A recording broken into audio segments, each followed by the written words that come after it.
YCP diversion politics చేస్తోందని ఆరోపించారు పిఠాపురం మాజీ ఎమ్మెల్యే వర్మ. జగన్ పర్యటనలకు ప్రభుత్వం అనుమతి ఇవ్వకూడదని డిమాండ్ చేశారు. జగన్ వెళ్లిన ప్రతి చోట ప్రాణ నష్టం జరుగుతోందని అన్నారు. కూటమి పాలనపై వైసీపీ నేతలు గవర్నర్కు ఫిర్యాదు చేయడం హాస్యాస్పదమన్నారు.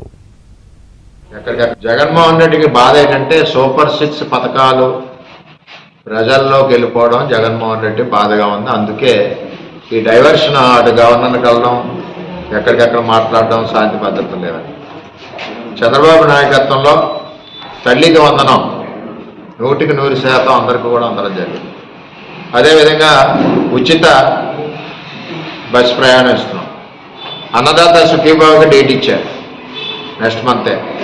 ఇంకేం కావాలి మీ అందరికీ? నాకు గవర్నర్ గారి దగ్గరికి వెళ్ళడానికి కారణం ఏంటి? ప్రజలకు ఇస్తుంటే చంద్రబాబు నాయుడు గారి కూటమి ప్రభుత్వంలో ప్రజలకు ఇస్తుంటే చూడలేక వారలేక మీరు ఈ యొక్క కార్యక్రమాలన్నీ చేస్తారని చెప్తుంది. అలాగే శాంతి భద్రత గురించి మాట్లాడుతూ ఉన్నారు. ఇవాళ శాంతి భద్రతలు రాష్ట్రంలో బాగోవాలంటే ప్రభుత్వం జగన్మోహన్ రెడ్డిని బయట తిరగకుండా ఆపేస్తే శాంతి భద్రతలు బాగుంటాయి. ఎక్కడికి వెళ్తే అక్కడ చనిపోతున్నారు, కార్ల మీద ఎక్కించుకుని తొక్కి చంపేస్తున్నారు. ప్రజలు ఏమంటున్నారంటే జగన్మోహన్ రెడ్డిని ఆపండి బాబాయ్, కార్ల మీద చంపేస్తున్నారు, మాకు ఆయన దగ్గర నుంచి రక్షణ లేదు, జగన్మోహన్ రెడ్డి దగ్గర నుంచి అని చెప్పి ప్రజలు చెప్తున్నారు. దీని మీద ప్రభుత్వం కూడా ఆలోచించాలా, డీజీ గారు పోలీసు కూడా ఆలోచించాలని చెప్పి నేను తెలియజేస్తాను.